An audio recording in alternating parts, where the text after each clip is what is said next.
Une fois votre illustration ajoutée à votre document Excel, vous avez la possibilité de la personnaliser directement à partir de ce tableur. Pour cela, vous devez tout d'abord la sélectionner en cliquant dessus. Donc, vous devez sûrement vous en rendre compte, dès que vous l'avez sélectionné, vous avez maintenant en haut dans le ruban Office un nouvel onglet qui apparaît, l'onglet Format. Vous cliquez donc dessus pour accéder aux différentes fonctionnalités de cet onglet. Donc nous allons par exemple voir que celui-ci vous permet de corriger cette photographie. Donc vous cliquez ici sur correction. Par l'intermédiaire de ce menu, vous allez pouvoir gérer la netteté de l'image, mais également modifier la luminosité ou le contraste de celle-ci. Donc vous voyez, pour gérer la netteté, vous allez utiliser donc l'une des 5 vignettes. Donc en laissant votre souris sur l'une des vignettes, vous avez directement l'aperçu qui apparaîtra donc sur l'image sélectionnée. Donc vous voyez, pour augmenter la netteté ici, donc vous avez l'aperçu. À l'inverse, pour la diminuer, donc ici l'image est maintenant de plus en plus floue. Donc de même pour gérer la luminosité et le contraste de cette image. Donc plus vous déplacez ici votre curseur sur la droite, plus la luminosité sera élevée. Et donc, plus vous déplacez votre curseur vers le bas, plus le contraste sera élevé. Donc, de cette manière, vous choisissez donc le juste milieu entre luminosité et contraste. Je vais par exemple ici juste augmenter la luminosité de 20%. Je clique donc ici sur cette vignette-ci et voyez donc les modifications sont automatiquement apportées.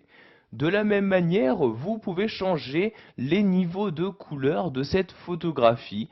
Pour ce faire, vous n'avez juste qu'à cliquer ici sur couleur comme ceci. Vous avez donc dans ce nouveau menu qui apparaît les différentes modifications de couleurs qu'il est possible d'apporter. Donc par exemple, plus ou moins saturé avec une couleur, les différents niveaux de nuances de couleur, ou encore totalement recolorier donc votre image, c'est-à-dire supprimer toutes les couleurs pour donc n'y ajouter plus qu'une seule. Vous voyez, soit du rouge, du vert, violet, etc. Donc je vais par exemple ici recolorier mon image en vert, je clique donc ici sur le vert en question, et voyez maintenant donc mon image n'apparaît plus qu'en vert. Sachez qu'à tout moment, vous pouvez rétablir votre image à son état d'origine en cliquant ici sur le bouton. Donc, vous voyez ici rétablir l'image. Je clique dessus et maintenant, mon image se retourne à l'état d'origine, c'est-à-dire que toutes les modifications que j'ai auparavant apportées ont été annulées. Donc vous voyez ici, c'est le cas. Je vais maintenant ajouter un effet artistique à mon image en cliquant ici sur effet artistique, pardon. Donc vous avez ici les différents effets artistiques disponibles. Donc par exemple ici un effet de marque, un effet coup de pinceau. Donc vous voyez, vous laissez votre souris dessus et vous avez donc toujours un aperçu qui apparaîtra sur votre image. Donc je vais par exemple ici utiliser l'effet artistique de transparence. Je clique donc sur la vignette correspondante et voyez toujours les modifications s'apporter sur mon image. Donc toujours pour annuler les modifications et rétablir mon image, je clique ici sur ce bouton là comme ceci. Nous allons maintenant nous intéresser au style d'image. En effet, Excel vous permet d'ajouter un style à votre image pour y modifier le contour de celle-ci, y ajouter différents effets, etc.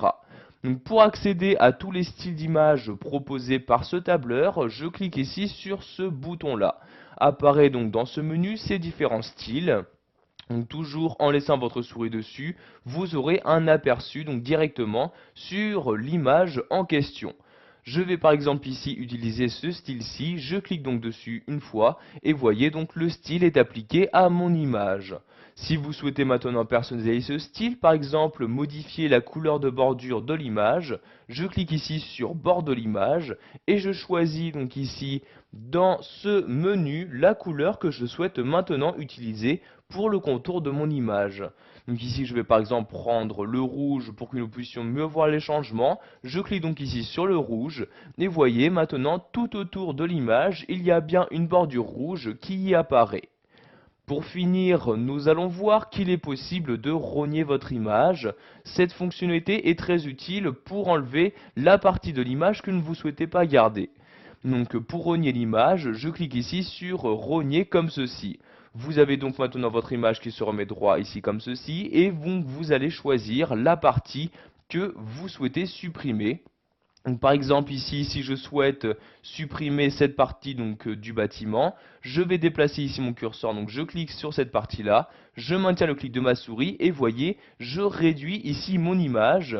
Donc je supprime ce bâtiment comme ceci, donc je lâche le clic de ma souris et comme vous le voyez automatiquement, la partie qui était en dehors du rectangle que j'ai créé a automatiquement disparu. Donc pour maintenant quitter ce mode rognage, je reclique ici sur l'outil rogner comme ceci et voyez ceci enregistre les modifications. Donc il y a bien le bâtiment de droite qui a disparu de mon image. Voilà, vous avez vu dans cette vidéo formation comment transformer une illustration. Vous savez donc maintenant comment la corriger, modifier ses niveaux de couleur ou encore y appliquer un style.